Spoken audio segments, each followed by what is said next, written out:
All right, so here we are.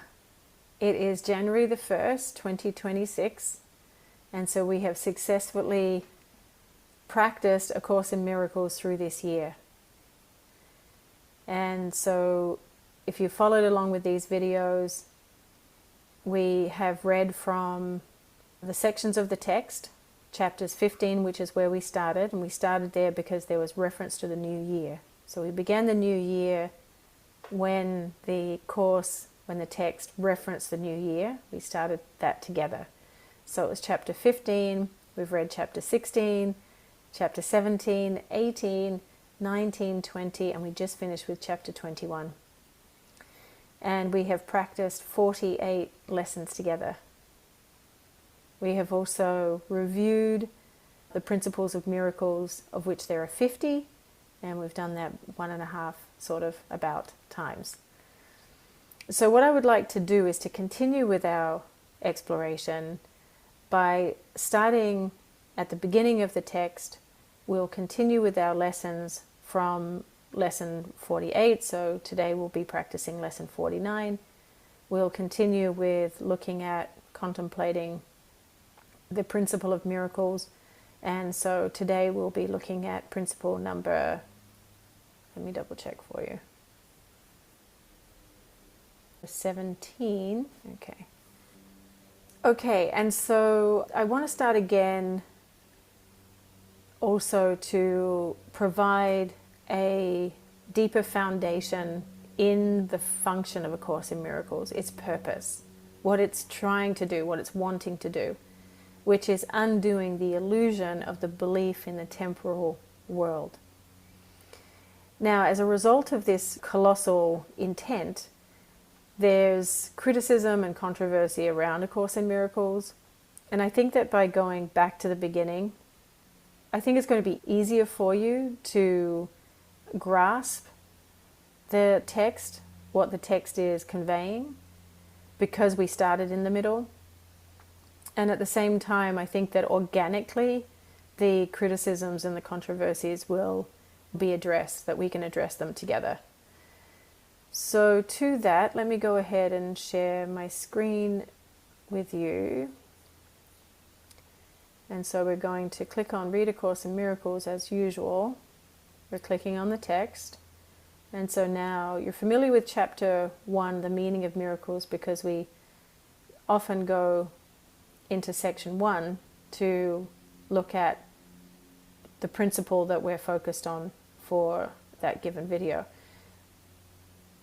But so what I would like to do actually is go into the preface. And let's just look together at what it is, just so that we can review it. Let's look at this together. As its title implies, the course is arranged throughout as a teaching device. It consists of 3 books, a 669-page text, a 488-page workbook for students, and a 92-page manual for teachers. The order in which students choose to use the books and the ways in which they study them depend on their particular needs and preferences. The curriculum the course proposes is carefully conceived and is explained step by step at both the theoretical and practical levels. It emphasizes application rather than theory, and experience rather than theology. It specifically states that a universal theology is impossible, but a universal experience is not only possible, but necessary. Although Christian in statement, the course deals with universal spiritual themes. It emphasizes that it is but one version of the universal curriculum. There are many others, this one differing from them only in form. They all lead to God in the end. The text is largely theoretical and sets forth the concepts on which the course's thought system is based. Its ideas contain the foundation for the workbook's lessons.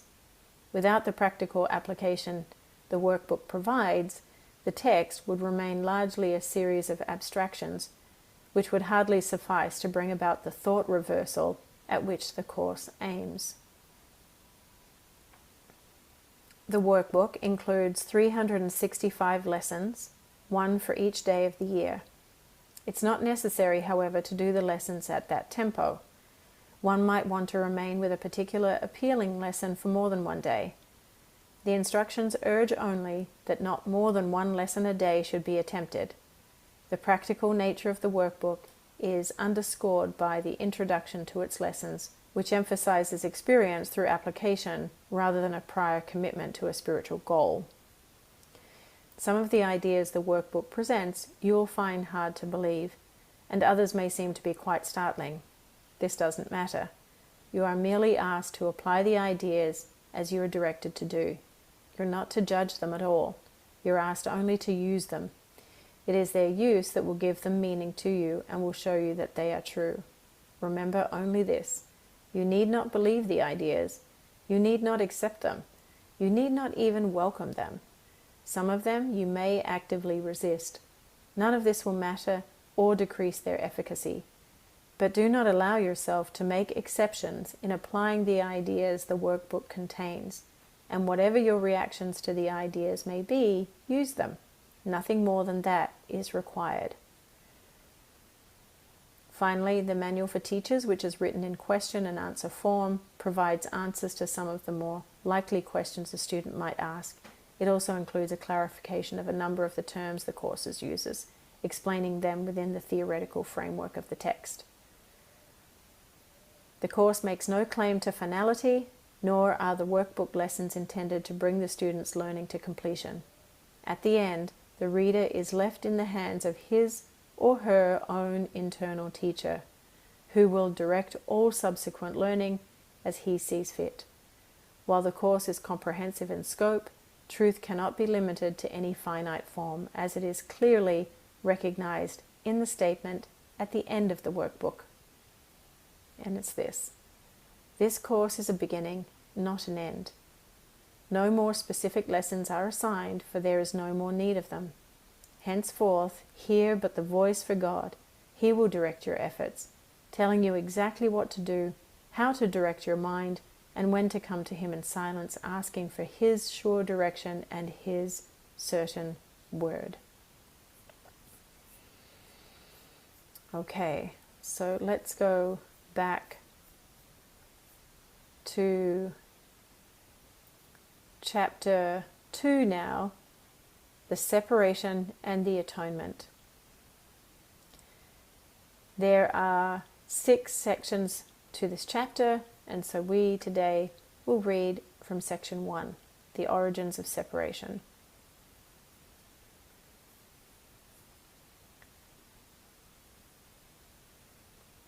Paragraph 1.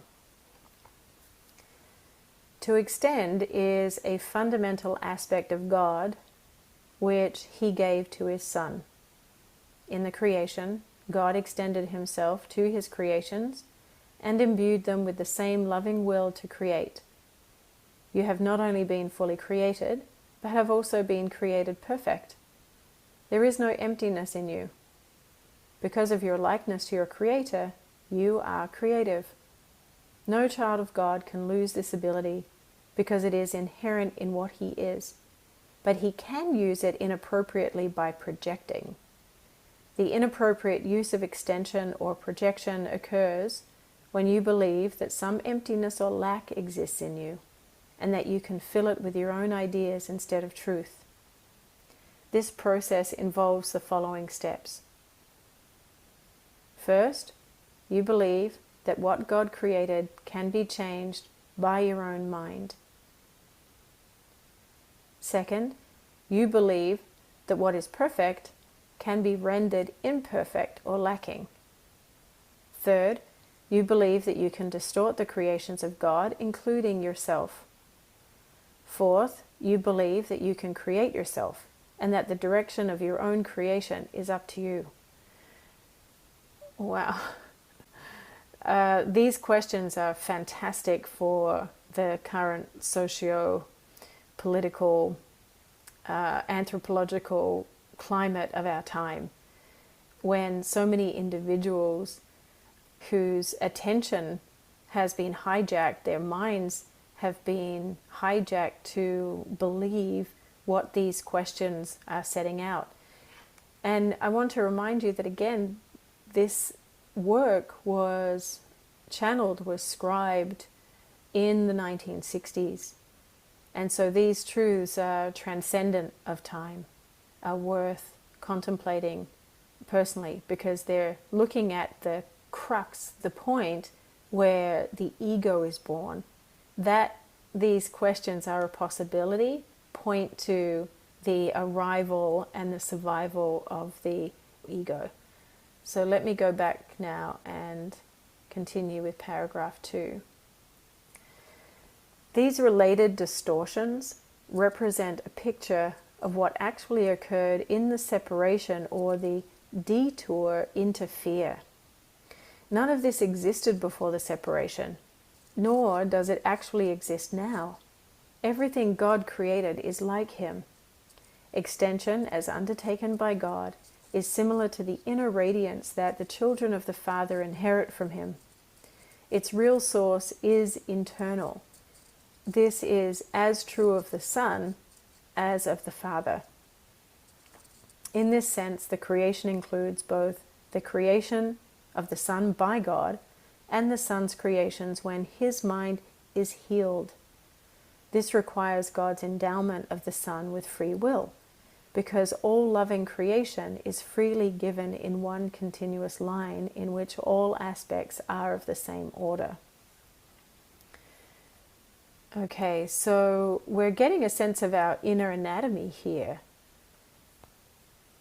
We are learning that what we are is perfect, is creative, and therefore creates, has a will as God has a will, seems to have gone amiss through the detour into fear. What a great way to express it, a detour into fear. So we can even start here by asking ourselves, which piggybacks perfectly from our last video, which is, who would I be in this day without fear? What level of magnificence would I be able to conceive about myself? Because what we're being reminded of here is that we are inherently perfect. And yes, it's talking to us, the ones who are reading these words, this text, but it also includes every being, every member of humanity, even the ones that act badly, because we're realizing here that they're acting badly because they have detoured into fear. Their minds are making fear the most important thing. Okay, let's keep going for paragraph 3. I'm going to go ahead and share the screen again.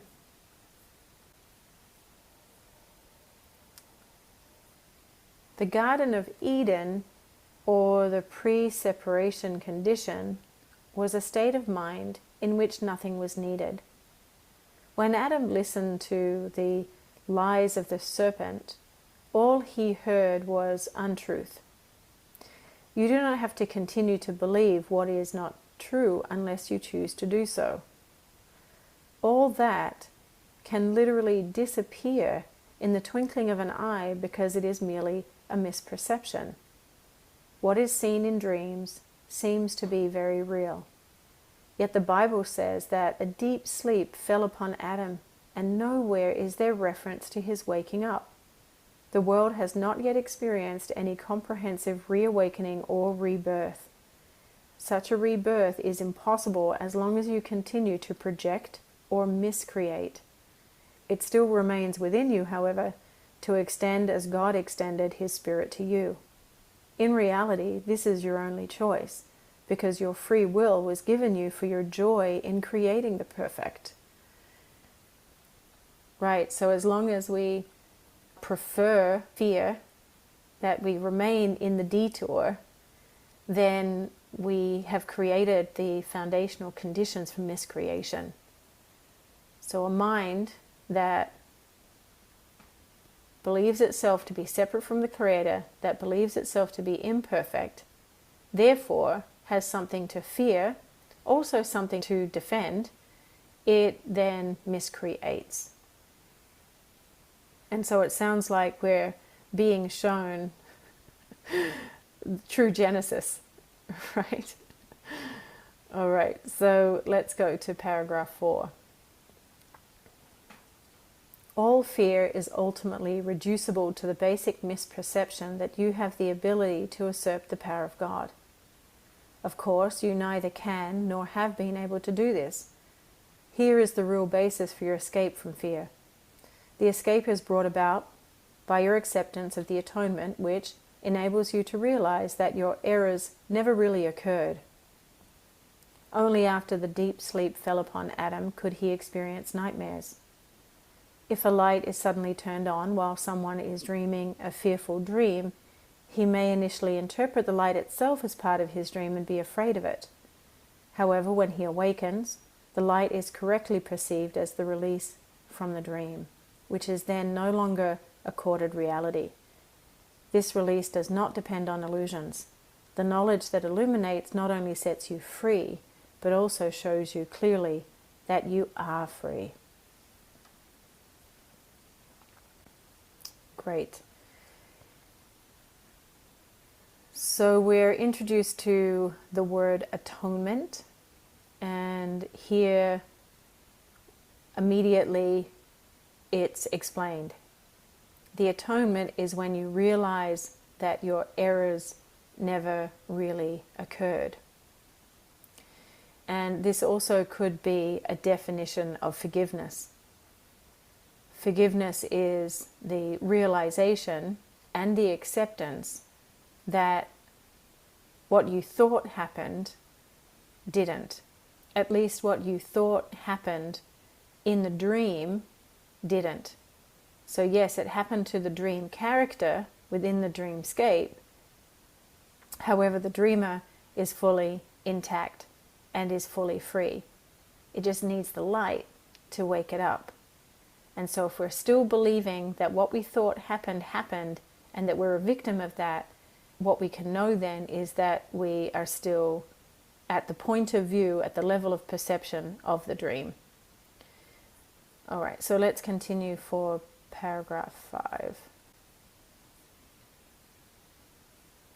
Whatever lies you may believe are of no concern to the miracle, which can heal any of them with equal ease.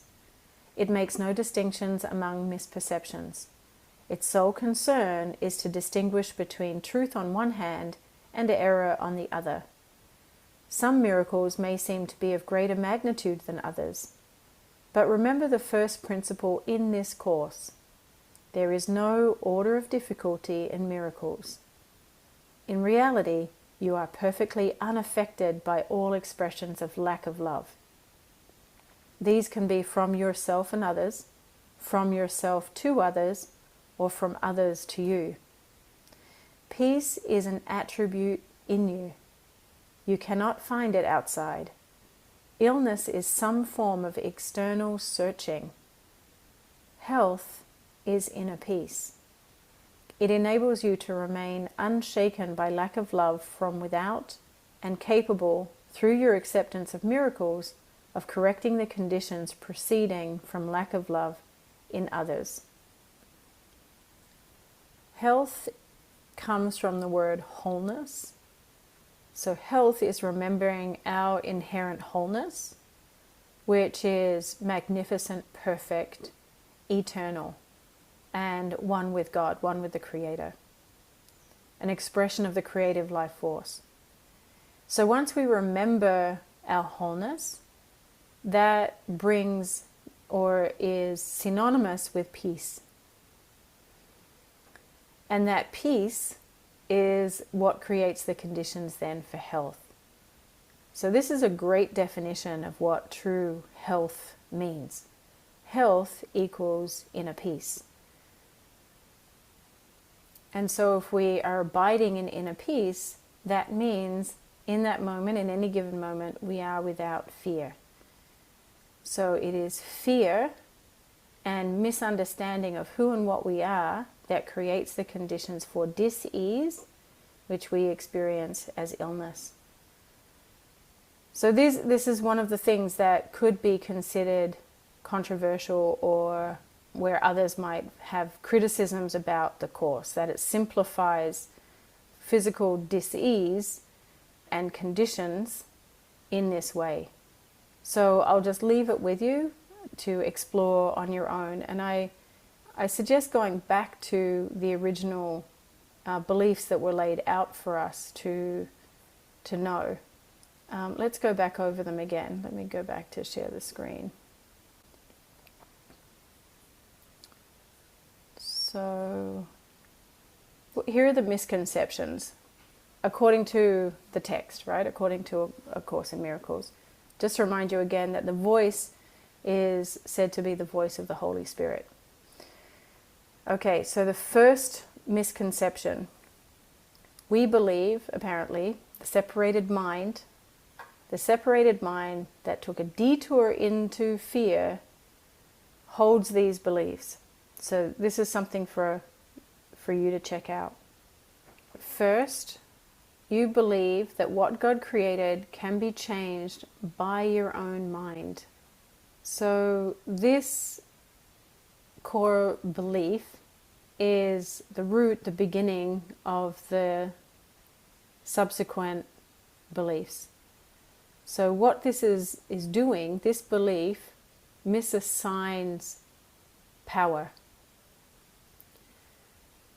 And so if this belief is held, it thinks that its mind is the creative authority over God. It makes itself more important than God. There's a part that knows that this is not true, and this is the origin of fear. And we can actually see this being played out in children. And perhaps it is a rite of passage as children test their authority by acting out to see, is there someone more powerful than myself? And this is why it's important for parents to have set and clear boundaries that are upheld, because it's through those boundaries actually that the child can start to feel that, okay, I am not the ultimate authority. There is an authority outside of myself. Because if they get away with their bad behavior and they think that they are the ones that are more powerful than a parent, then that creates the conditions for fear, because again, deep down, they know they aren't. They're not that powerful. They're just testing. All right, so let's look again at number 2.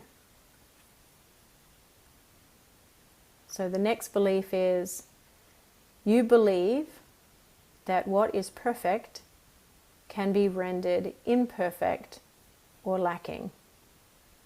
And so if we are misinterpreting perfection for imperfection, if we're misinterpreting abundance for lack, then that creates an emotional dissonance. Because perfection is wholeness. And so by believing this, it's telling us that wholeness is vulnerable, is weak. And so then it's through that weakness that we tremble and start to construct defenses around us that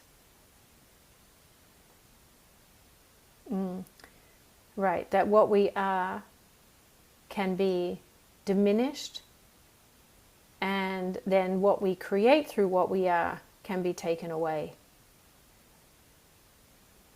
So you can feel how we're starting to get deeper into the murky waters of fear. And essentially this is the definition of fear. Believing that perfection is imperfect. And again, going back to, so we gave ourselves, our minds, the authority to think that. Okay, we'll go back to look at the third one. You believe that you can distort the creations of God, including yourself. And so this stated belief is one that I can see would be a point of criticism. Because what we experience is that bodies do become diseased, they do become injured. The human mind can be hurt, can be traumatized. We experience old age, where things start to break down and organs start to fail. Joints become weak. And so as our technologies have changed, modern medicine, science has been able to restore function, has been able to fix things. If a bone is broken badly, or a joint is being put out of place, or ligaments are failing, then surgery and medical measures can be applied and are successful. And so what science and medicine tells us is that we can actually have an effect when something has gone wrong. Medicine can fix that which has gone wrong. Surgery can restore a function. We experience medicines and treatments that shrink growths. We know that antibiotics have been able to reverse disease at the level of bacterial infection and so on. So the medical establishment will conclude that something real in the body had gone wrong, and through the interventions, the medical and scientific interventions, was repaired, was fixed. So from science's point of view, the Course in Miracles is dangerous because it minimizes human physical suffering and experience, and spiritualizes disease or spiritualizes illness. I can also see how the scientific community, upon hearing this, would consider it dangerous because it risks the reader to become passive or non-proactive about their health and well-being. And so what is the text truly trying to convey? What we'll learn as we continue with the text is that the body is a device. The body is a communication device. And so when things are going wrong, it's communicating that the mind is believing something that isn't true. The Course will teach us that the body is an effect or an apparatus of, the easiest way to put it is a simulation device. It is an artifact of a dreamscape. And so the healing, the medicine, the technology is also occurring within the dreamscape, within the simulation. But what the Course is coaxing us to allow to shine a light in the small separated part of our consciousness is that what we are is beyond the body, is not the body. So I don't know if that's helpful, but let's pause here and go to the last one. We'll take a look at that one. Okay, so the fourth one is you believe that you can create yourself, and the direction of your own creation is up to you. I think we can say that what this belief says, that I am the source of the simulation. But the Course teaches that that is God's jurisdiction. What we are is an effect of divine mind. Okay, so let's go back to share the screen again, because now we're going to practice today's lesson, and we are up to lesson 49. And so as always, I'll have the narrator read this for us.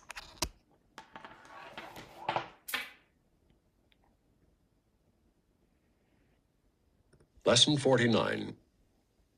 God's voice speaks to me all through the day. It is quite possible to listen to God's voice all through the day without interrupting your regular activities in any way. The part of your mind in which truth abides is in constant communication with God, whether you are aware of it or not. It is the other part of your mind that functions in the world and obeys the world's laws. It is this part that is constantly distracted, disorganized, and highly uncertain. The part that is listening to the voice for God is calm, always at rest, and wholly certain. It is really the only part there is. The other part is a wild illusion, frantic and distraught, but without reality of any kind. Try today not to listen to it. Try to identify with the part of your mind where stillness and peace reign forever. Try to hear God's voice call to you lovingly, reminding you that your Creator has not forgotten His Son. We will need at least 4 5-minute practice periods today, and more if possible. We will try actually to hear God's voice reminding you of Him and of yourself. We will approach this happiest and holiest of thoughts with confidence, knowing that in doing so we are joining our will with the will of God. He wants you to hear His voice. He gave it to you to be heard. Listen in deep silence. Be very still and open your mind. Go past all the raucous shrieks and sick imaginings that cover your real thoughts and obscure your eternal link with God. Sink deep into the peace that waits for you beyond the frantic, riotous thoughts and sights and sounds of this insane world. You do not live here. We are trying to reach your real home. We are trying to reach the place where you are truly welcome. We are trying to reach God. Do not forget to repeat today's idea very frequently. Do so with your eyes open when necessary, but closed when possible.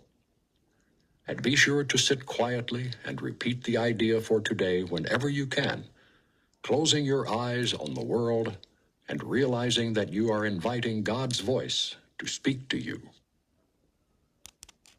Okay, lovely. The lesson for today is God's voice speaks to me all through the day. The instructions are to practice this idea at least 4 times a day for 5 minutes.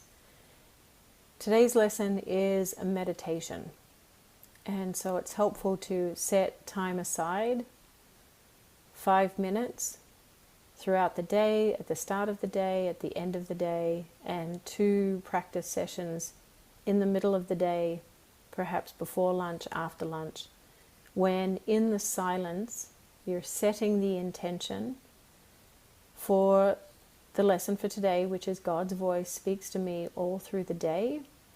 And what this is doing is creating a nice environment in which, through the stillness, the part of your mind that is still truly connected to God's wisdom and divine grace will hear it.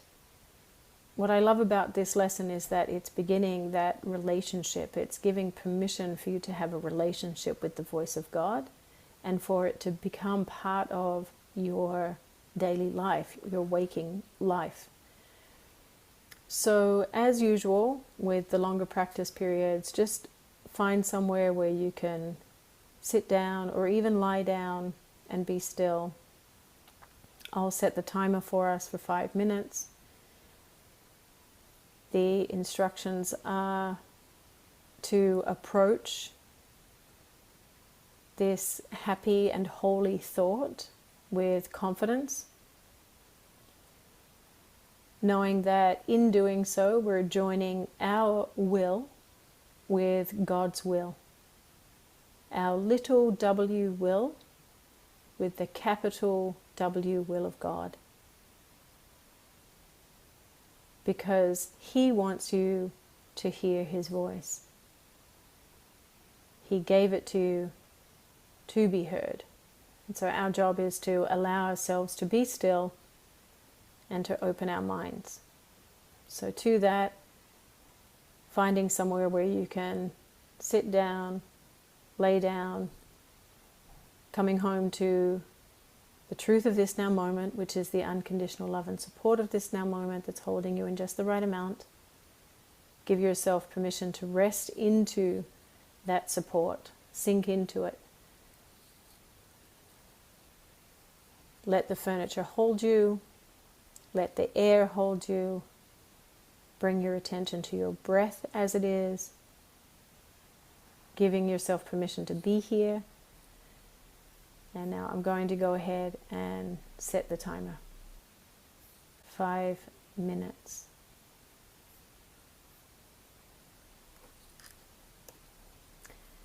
Actually, before I'll do that, I'll share the screen again so that you can see the language. God's voice speaks to me all through the day. Okay, setting the timer now.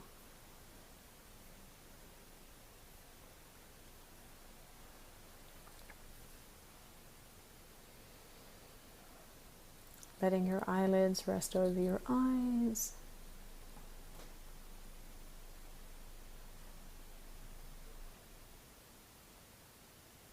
Enjoying the ebb and flow of your breathing.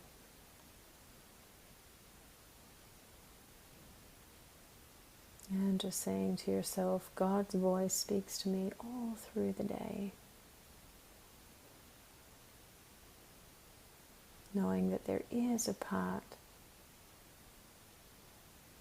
of us in which that is true.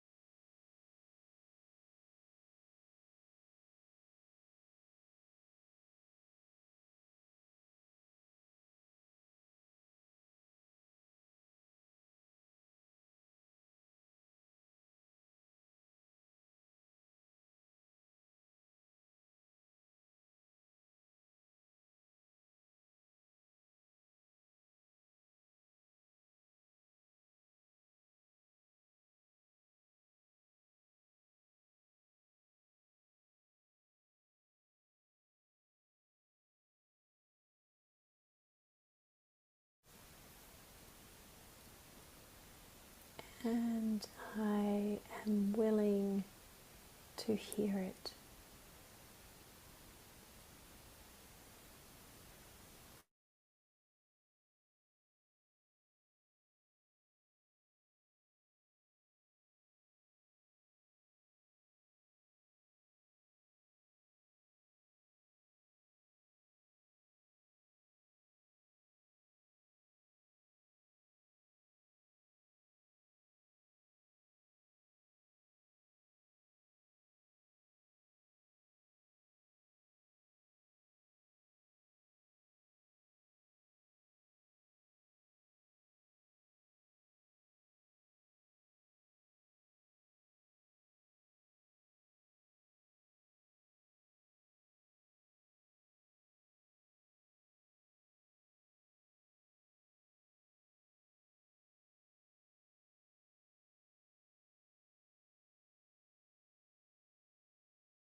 and that's our timer.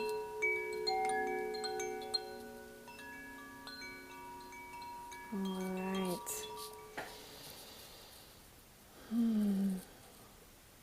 And so again, just to remind you, the invitation is to be still for 5 minutes, at least 4 times a day, to practice. Today's idea, God's voice, speaks to me all through the day, being willing to join your little will with God's will. More than the 4 practice periods are encouraged.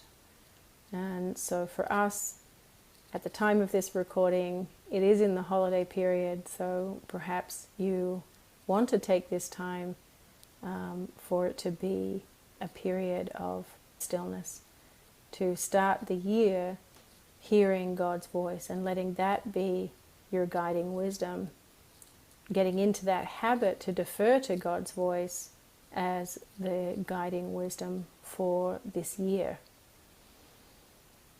I think the most important thing is knowing that it's possible, that it's wanted, that it's natural and normal, and potentially life-changing. All right, so from here, I'll share again. So from here, we go back to the text, the meaning of miracles, principles of miracles, and we are scrolling down to principle number 17. And as always, I recommend taking a screenshot of the principle to contemplate this throughout the day as an added meditation. All right, so principle number 17. Miracles transcend the body. They are sudden shifts into invisibility, away from the bodily level. That is why they heal. Right. So the Course is teaching us, guiding us to see the original cause of what we are and the layers of our being. The spiritual being doesn't need a body to be itself. That is the part that is happy and at peace. And so the body is an effect. The body, the Course teaches us, is an effect of mind. And it's an effect of the part of the mind that took a detour into fear. The Course teaches us that the body is an effect, actually, of fear. And so our job is now to bring more love to the effect of the belief in separation, the belief in limitation, the belief in imperfection. And so our job here is to use our little will, our personality, mind, to connect with love, to intend love, and to bring it more into this now moment, so that we can really experience the holy instant. Okay, wonderful. Well, I hope you have a fantastic first day of the year according to the Gregorian calendar. That's a whole other topic. However, this is the illusion in which our simulation is playing in, I suppose. So have a fantastic first day of the year, or whenever it is that you happen to be watching this video. Oh, and before I go, just to remind you again that I invite you to join the monthly meditation and natural healing self-help classes. They're available online when I am back in New Jersey. They're available in person, but you can access these classes live from wherever you are. So the meditation class is on the 3rd Tuesday of the month, and the meditation and natural healing self-help class is on the 4th Monday of the month. Both classes are at 7 p.m. Eastern Standard Time. And you can find the registration links on the alilacenter.org website. So you just go into the calendar, into the date, to the class, and in the description you will find the registration link there. So to that, have a fabulous day, and I will see you again soon.